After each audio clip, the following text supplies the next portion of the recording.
محترم حضرات، یہ خاکسار بھی اسی مدرسہ عربیہ میڈکوری کا ہی ننھا سا متعلم ہے جو آپ حضرات اپنی آنکھوں سے معائنہ فرما رہے ہیں۔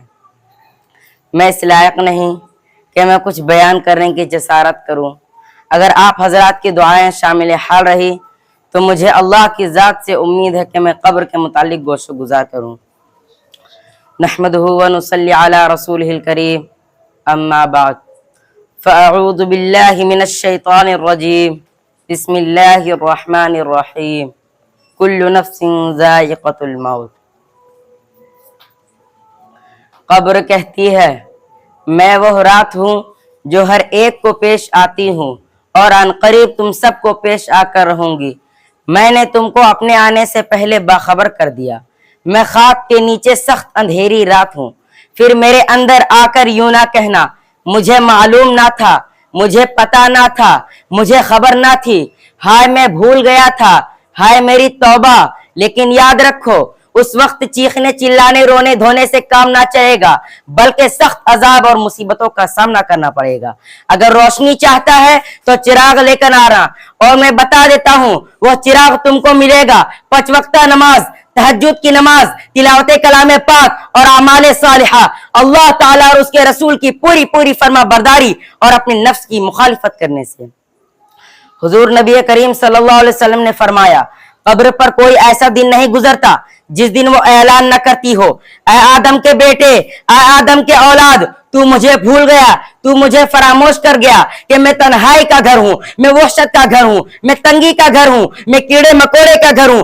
آپ نے ارشاد فرمایا، جب لوگ مردے کو قبر میں دفن کرتے ہیں تو قبر سے یہ آواز، یہ صدا، یہ ندا آتی ہے، اے شخص تو کیسا غافل اور بے فکر تھا کہ تو نے میرے سینے کو ساری عمر بڑی بے دردی سے رونتا رہا، حالانکہ تو جانتا تھا تیری آخری منزل میں ہوں، تیری آخری گھر میں ہوں، تیری آخری کوٹھی میں ہوں، اور میرے اندر کیڑوں کا خزانہ ہے، میں رنج و تکلیف کی جگہ ہوں، میں وہ ہیبتناک مقام ہوں جہاں صرف اندھیرا ہی اندھیرا ہے۔ لیکن افسوس کہ تو نے کبھی بھی نہ کچھ سوچا اور نہ ہی کچھ فکر کیا۔ اور یاد رکھ، قبر کہتی ہے، میں ان مرنے والوں کے کفن پھاڑ دیتی ہوں، بدن کے ٹکڑے ٹکڑے کر دیتی ہوں، خون سارا چوس لیتی ہوں، گوشت کھا لیتی ہوں، آدمی کے جوڑ جوڑ جدا کر دیتی ہوں۔ اپنی بدعمالیوں کی وجہ سے ہم اپنی اصلی منزل کو بھول گئے، ہم اپنے خالق و مالک کو بھول گئے، ہم دنیا میں آنے کے مقصد کو بھول گئے، قبر و حشر بھول گئے، حساب و کتاب بھول گئے۔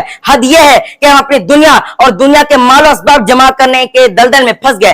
دنیا ہماری طبیعت اور رگ رگ میں رچ بس گئی ہے۔ یہی وجہ ہے کہ دنیا ہماری آباد اور آخرت ہماری برباد۔ آبادی سے ویرانے ہوئے اور اجڑے میں جانا پسند نہیں کرتے، اور موت سے ہم کو نفرت ہے، اس لیے کہ ہم نے وہاں جانے کے لیے کوئی تیاری ہی نہیں کی۔ موت سے ڈرتا ہے وہ شخص جو اللہ کا نافرمان ہو، اللہ کا باغی ہو، کفار و مشرکین ہو، اس لیے کہ ان لوگوں کو اللہ سے ملنا پسند نہیں۔ اے وہ شخص جو رنگ رنگینیوں اور دنیا کے عیش و عشرت میں پڑا ہوا، ذرا اپنے عزیز و اقارب، رشتہ دار، دوست یار کی موت کا نقشہ تو یاد کر کے سوچ کہ کس طرح وہ مرے، پھر کس طرح ان کے جنازے کو چارپائی پہ لے جا کر سینکڑوں من مٹی کے نیچے دبا دیا گیا، اور آج تک پھر کسی نے ان کی خبر تک نہ لی کہ کون تھا، کیا ہوا، یا ہمارا اس کے ساتھ کیا واسطہ تھا، کیا تعلق اور کیسی دوستی۔ یاد رکھ، بھولے ہوئے اور غفلت پڑے ہوئے انسان، یہی حشر ان قریب یا پھر دیر سے ہمارا بھی ہونے والا ہے۔ غرور گھمنڈ سب خاک میں مل جائے گا، ہماری قبروں پر پھر کوئی بھی نہ آئے گا، زمین میں دبے پڑے ہوں گے، ہم لوگوں کی قبروں میں گھاس اور جھاڑیاں ہوں گی، جانور ان پر چرتے پھریں گے، کیسے کیسے خبیث لوگ ہوں گے، بعض پیدل ہوں گے، بعض بدبخت سائیکل پر ہی سے نہ اتریں گے، بعض بدترین پیشاب تک کرنے سے پرہیز تک نہ کریں گے، وہ وہیں پر پیشاب کر ڈالیں گے۔ قبر والوں سے پوچھو کیا حال ہو رہا ہے جو نر نر بستروں پر ساری رات کروٹیں بدل بدل کر سوتا رہا، خدا کی یاد اور اس کے پکار سے غافل ہوتا رہا۔ آج وہ کیسے خبروں میں خاموش پڑے ہیں، کیسی کیسی تدبیریں سوچتے تھے، بنسوں کے انتظام سوچتے تھے، حالانکہ موت سر پر سوار تھی، مگر مرنے کا دن قریب تھا، مگر انہیں معلوم ہی نہ تھا میرے ساتھ کیا حال ہونے والا ہے۔ آج رات نرم بستر پر نہیں بلکہ خاک کے بستر پر سویا ہوگا۔